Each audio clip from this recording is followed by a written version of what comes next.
दक्षिण पूर्व एशिया के गर्म जंगलों ने शीत युद्ध के सबसे घातक सामनों के लिए मंच पेश किया, जहां लोकतंत्र, साम्यवाद और राष्ट्रवाद की दर्शन शास्त्रीय विचारधाराएं कड़वी, क्रूर और रक्त रंजित युद्ध में टकराईं।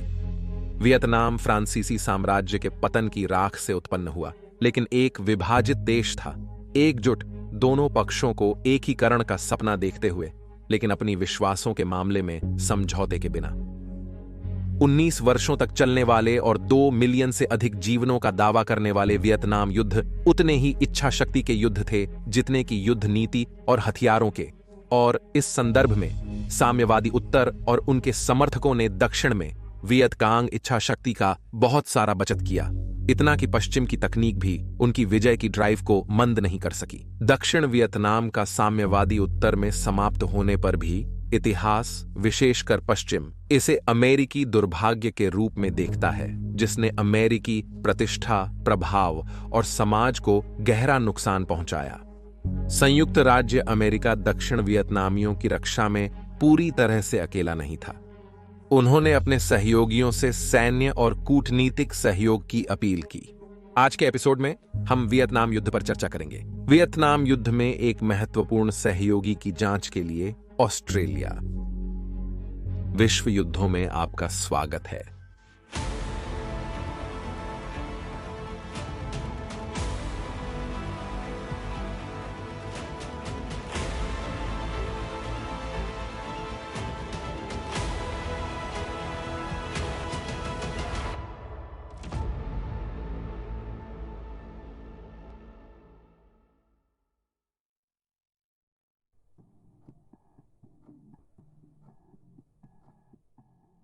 एक 1954 में फ्रांसीसी सेनाओं के क्षेत्र से वापसी और उत्तर सव दक्षिण वियतनाम के निर्माण के बाद उनके शीत युद्ध सहयोगियों मॉस्को और वॉशिंगटन के साथ संयुक्त राज्य अमेरिका डरता था कि सोवियत और चीनी के साथ सहयोग से उत्तर अंततः दक्षिण को पार करेगा। एक एकीकृत कम्युनिस्ट वियतनाम बनाना, इसका पड़ोसी देश कंबोडिया पर डोमिनो प्रभाव होगा, जिससे क्षेत्रीय पश्चिमी प्रभाव कमजोर होगा और शीत युद्ध के वैश्विक शतरंज में अमेरिका की स्थिति को क्षति होगी। इसलिए अमेरिका ने दक्षिण वियतनाम के लिए विशाल सैन्य सहायता कार्यक्रम की प्रोत्साहन की और अपने विश्वसनीय सहयोगियों से इसका समर्थन करने के लिए कहा। इसमें ऑस्ट्रेलिया, दक्षिण कोरिया, संयुक्त राज्य शामिल थे। हालांकि ब्रिटिश विशेष बलों ने अपने जंगल युद्ध के अनुभव साझा किए, परंतु यूनाइटेड किंगडम ने अपनी सेनाओं का तैनाती का निर्णय नहीं लिया, जिससे वॉशिंगटन खिन्न हुआ। हालांकि कैनबरा में ऑस्ट्रेलियाई सरकार ने वियतनाम में बिगड़ती स्थिति को एक खतरा और संयुक्त राज्य अमेरिका के साथ संबंधों को मजबूत करने का एक अवसर माना। प्रारंभिक विचारण में दक्षिण वियतनामी लोगों को साधन और क्षमता देना वियत कांग के नामकरण के साथ दक्षिणी कम्युनिस्ट गेरिला से लड़ने के लिए देश की सुरक्षा के लिए सर्वश्रेष्ठ तरीका माना गया था। इसके साथ संयुक्त राज्य और सहयोगी बलों ने क्षेत्र में बड़ी उपस्थिति स्थापित की थी ताकि उत्तर से सीधी हस्तक्षेप को रोका जा सके। दक्षिण को उपकरण देना तो था, पर दक्षिण वियतनामी सेना का उसका युद्ध में उपयोग करने का अनुभव कम था, इसलिए प्रशिक्षण के लिए सलाहकार भेजे गए। 1962 के 3 अगस्त को कर्नल फ्रांसिस सेरंग के नेतृत्व में 30 ऑस्ट्रेलियन सेना के अधिकारी और एनसीओ ने दक्षिण वियतनाम की राजधानी वियत कांग में प्रवेश किया। राजधानी सैगोन में ऑस्ट्रेलियाई सेना प्रशिक्षण दल वियतनाम का गठन किया गया, जिसे ऑस्ट्रेलियाई सेना में टीम कहा जाता है। या अकेले या सहयोगी के साथ सलाहकारों को दक्षिण वियतनामी सेना में शामिल किया गया था, प्रशिक्षक या फील्ड कमांडर्स के रूप में, जो वियत कांग बलों को हटाने का काम कर रहे थे, जिन्होंने ग्रामीण क्षेत्रों को कब्जा किया था। सैगोन और उसके सहयोगियों के लिए एक क्षेत्रीय युद्ध स्थल बना रहे थे। समय के साथ यह बल वृद्धि हुआ। अंततः कुछ 217 सदस्यों को जोड़ने और कठिन चार्जर्स की प्रतिष्ठा प्राप्त करने के बाद 1965 की शुरुआत में 8 वर्षीय केविन डैशर व्हीटली से जुड़े। व्हीटली ने अपने दौरे की शुरुआत में खुद को खतरे में डालकर साहस दिखाया। दक्षिण वियतनामी इकाई और वियत कांग की लड़ाई में एक लड़की क्रॉसफायर में फंस गई थी। उसने उसे सुरक्षित स्थान तक पहुंचाया। कुछ सप्ताह बाद वियत कांग की सेनाएं सैगोन पहुंची। 1945 के 13 नवंबर को उन्होंने ट्रा बोन गांव के आसपास के वियत कांग सेनाओं को साफ किया, जहां उनकी इकाइयों पर हमला हुआ और ऑस्ट्रेलियाई जुआन स्वांटन घायल हुए। व्हीटली ने साथी को चिकित्सकों तक पहुंचाया। दक्षिण वियतनामी लोगों की उम्मीद कम होने से वे लौट रहे थे, परंतु व्हीटली ने स्वांटन छोड़ने से मना कर दिया। अंत में उन्हें 2 हाथ ग्रेनेड के साथ वियत कांग के हमले का इंतजार करते हुए देखा गया, जिन्हें बाद में विस्फोटित होते सुना गया। मरने के बाद व्हीटली को कॉमनवेल्थ की सर्वोच्च साहस पुरस्कार विक्टोरिया क्रॉस से सम्मानित किया गया, जो युद्ध में ऑस्ट्रेलियाइयों को दिए गए 4 पुरस्कारों में पहला था।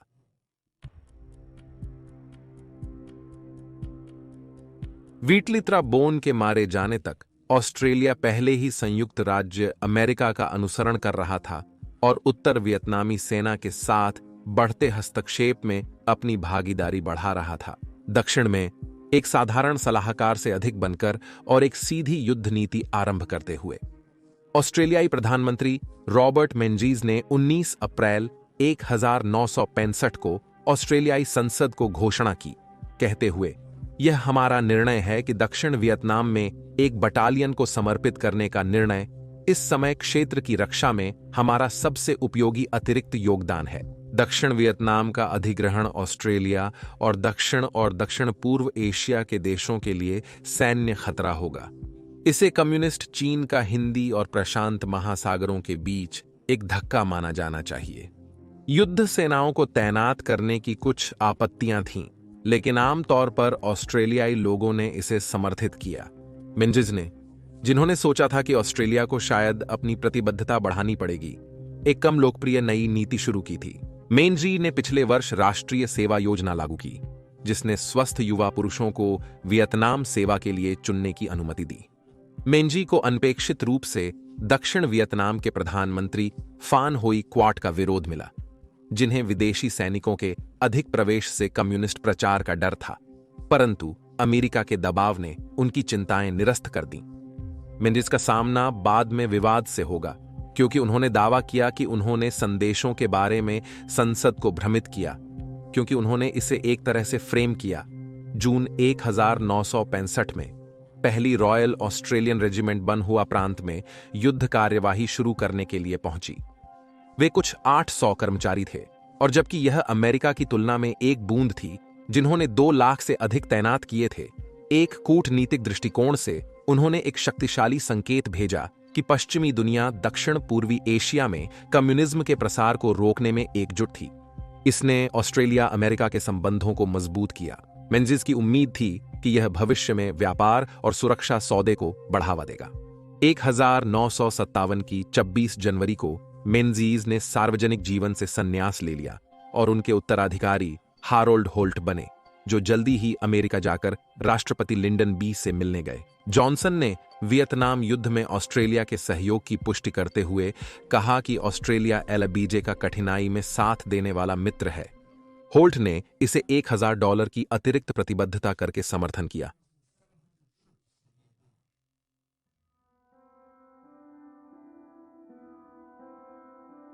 ऑस्ट्रेलियाई योजनाकारों ने अमेरिका के समर्थन के बावजूद सुनिश्चित किया कि उनकी सेनाएं केवल अमेरिकी सेनाओं का विस्तार न हो और उन्हें यथासंभव सामरिक स्वतंत्रता मिले।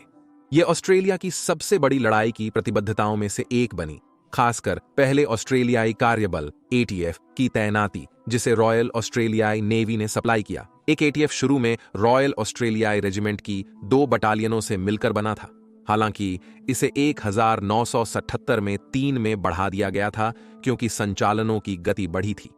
इनका समर्थन एक तोपखाना रेजिमेंट और सेंचुरियन टैंकों, आर्मर्ड पर्सनल कैरियर्स और SAS विशेष बल टीमों की प्रत्येक स्क्वाड्रन द्वारा किया गया था। अपने नाम के बावजूद न्यूजीलैंड ने अतिरिक्त तोपखाना बैटरियों और पैदल सेना कंपनियों की सप्लाई कर ATF के लिए सैनिकों का समर्पण किया, जो अपने ऑस्ट्रेलियाई सहयोगियों के साथ काम करते थे। रॉयल ऑस्ट्रेलियन एयर फोर्स ने DHC-4 कैरिबू परिवहन को समर्पित किया। 30-5 स्क्वाड्रन, जिनकी छोटी उड़ान, उत्तरण प्रदर्शन और बीहट डिजाइन ने उन्हें वियतनाम में बेहद उपयोगी बनाया। इनके 7 नंबर के बेल UH-1 हेलीकॉप्टर जुड़े। 9 स्क्वाड्रन आमतौर पर ह्यूइस के नाम से जाने जाते हैं। और वियतनाम युद्ध का प्रतीक बने विमान। रॉयल ऑस्ट्रेलियन नेवी ने वियतनामी तट की समुद्री सुरक्षा के लिए नष्टकर्ण और पेट्रोल नौकाएं भी तैनात कीं और वियतनामी जहाजों को रोककर खोजने के लिए, जो वियत कोंग को हथियार उपलब्ध करा सकते थे। कुछ महीनों के अंदर थिएटर पहुंचे बड़ी संख्या में बलपूर्वक भर्ती किए गए ऑस्ट्रेलियाई सैनिकों को वियतनाम में अपनी सबसे खूनी लड़ाई में शामिल होने का सामना करना पड़ा। 18 अगस्त 1967 को डी कंपनी के 108 पुरुषों 6वें बटालियन 6ठे रॉयल ऑस्ट्रेलियन रेजिमेंट ने खुद को लॉन्ग टान के रबर बगीचे के पास 2000 वियत कोंग और उत्तर वियतनामी सैनिकों की बल से घेरे हुए पाया। पिछली रात मोर्टार की आग के बाद ऑस्ट्रेलियाई खुफिया ने आग की उत्पत्ति का पता लगाकर फील्ड आर्टिलरी के साथ प्रतिक्रिया की, जिससे हमला खत्म हो गया। डी कंपनी के पुरुषों को आग का स्रोत और कम्युनिस्टों की वापसी खोजने की जिम्मेदारी सौंपी गई। समझते हुए कि उनका पीछा हो रहा है, कम्युनिस्ट सेनाएं ऑस्ट्रेलियाई बलों को घेरने के लिए वापस मुड़ीं और उन्हें 20-1 की अनुपात में हराया। भारी गोलीबारी में ऑस्ट्रेलियाई सैनिकों ने खुदाई करके कम्युनिस्ट सैनिकों की लहरें रोक दीं और उच्च सटीकता वाले तोपखाने के हमलों को कम करने के लिए मदद की, जबकि अमेरिकी 1113 युद्धक व्यक्तिगत वाहन वाली राहत बल ने लुई बल को बढ़ाया। दृश्य की ओर त्वरित इकट्ठा करके जाया गया। नंबर 2, UH-1 हेलीकॉप्टर से डी कंपनी को लड़ाई में रखने के लिए। 9 स्क्वाड्रन ने अतिरिक्त गोलियों के लिए दुश्मन की आग का सामना किया।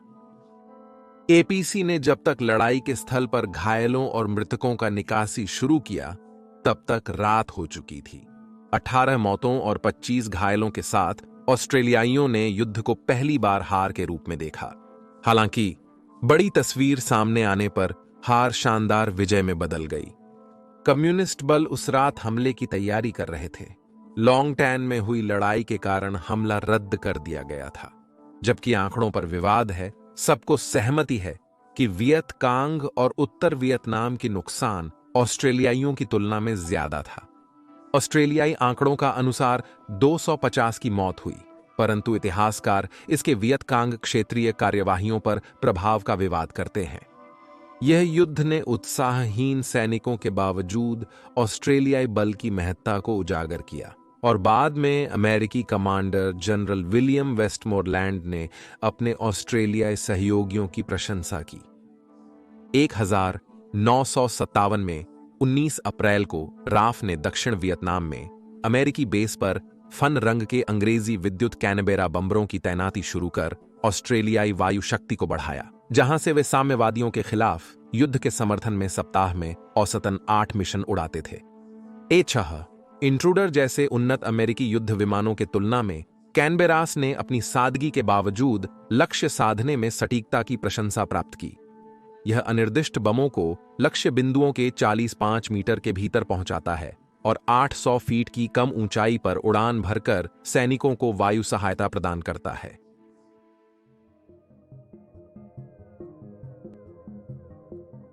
द्वितीय विश्व युद्ध के शुरुआती दिनों में A6 इंट्रूडर का ऑस्ट्रेलियाई वायुसेना ने उपयोग किया। ऑस्ट्रेलिया में युद्ध विरोधी आंदोलन ने सैनिकों के लिए युद्ध से निवारण की मांग की। उनकी ध्यानाकर्षण क्षमता के बावजूद युद्ध का समर्थन अभी भी मजबूत रहा।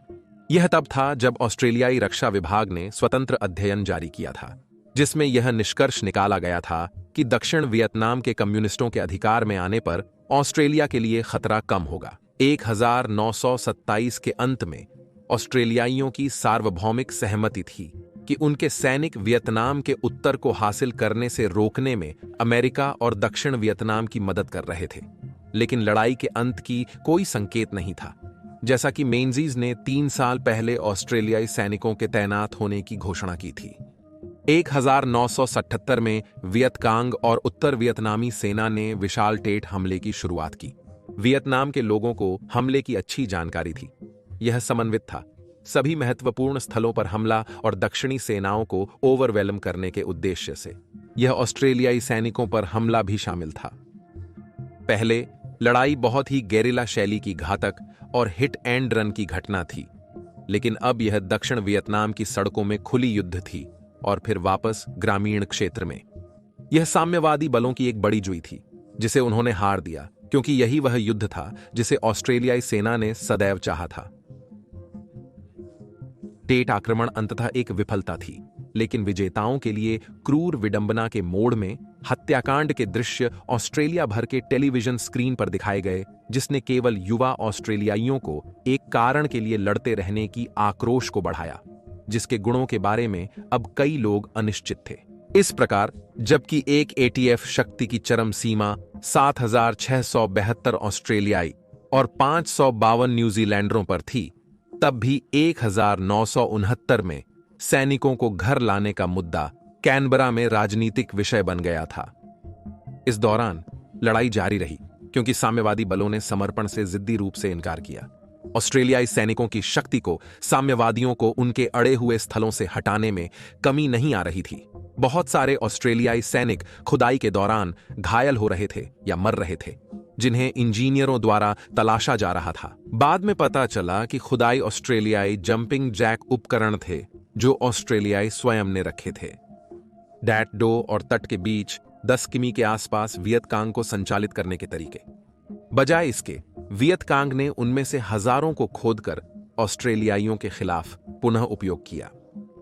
टेट ऑफेंसिव के दौरान कम्युनिस्ट सेनाओं को पहले ठुकराने के बाद ऑस्ट्रेलियाई और अमेरिकी सेनाओं को फिर सैगन में आगे की घुसपैठ को रोकने का काम सौंपा गया, लेकिन हमेशा बचने वाले वियतकांग ने इन बलों को बाईपास कर दिया और 5 मई को शहर पर शक्ति से हमला किया। हारने के बाद कम्युनिस्ट ग्रामीण क्षेत्रों में लौटे और एक एटीएफ को उनके खिलाफ प्रहार करने के लिए पुनः सक्रिय किया गया।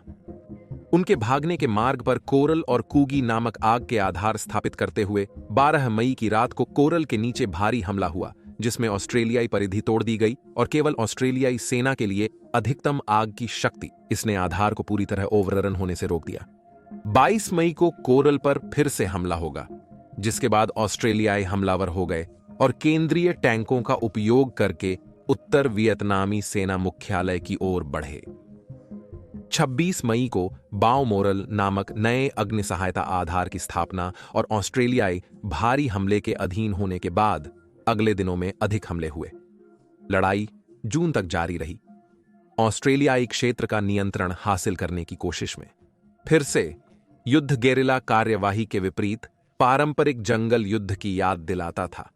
यह ऑस्ट्रेलिया के युद्ध की सबसे बड़ी इकाई स्तरीय लड़ाई थी, जिसने 257 दुश्मन सैनिकों की मौत का दावा किया, अपने 25 की हानि के साथ।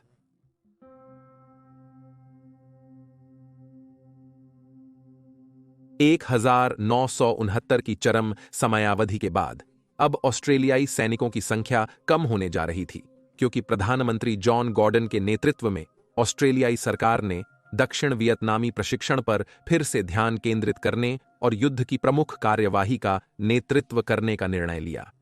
यह वियतनामीकरण के रूप में जानी जाती अमेरिकी नीति को दर्शाता है, जिसमें ऑस्ट्रेलिया की सिविल मामलों की इकाई के सदस्य दक्षिण वियतनामी के हृदय और मन जीतने और वियतकांग के स्थानीय समर्थन को कम करने का काम कर रहे थे।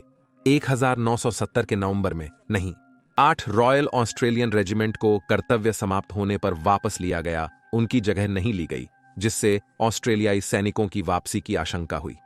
घर वापसी के लिए बहुत से लोगों के लिए यह काफी धीमी थी, क्योंकि लाखों प्रदर्शनकारियों ने अक्सर हिंसक झड़पों में बदलने वाले सड़क प्रदर्शन शुरू कर दिए थे। हजारों युवा पुरुष वियतनाम के लिए सैन्य भर्ती पंजीकरण से मना कर रहे थे। युद्ध कार्यवाही बंद होने से पहले 2 और पूरे वर्ष बीत गए और सैनिक दिसंबर 1927 में घर लौटे। हालांकि टीम थोड़ी देर और देश में रही, अपनी महत्वपूर्ण सलाहकार भूमिका को जारी रखती हुई। अगले वर्ष वापस होने तक उन्होंने युद्ध में 33 सैनिकों की हत्या और 122 घायल होने की घटना देखी। साथ ही व्हीटली के साथ 3 विक्टोरिया क्रॉस भी हासिल किए।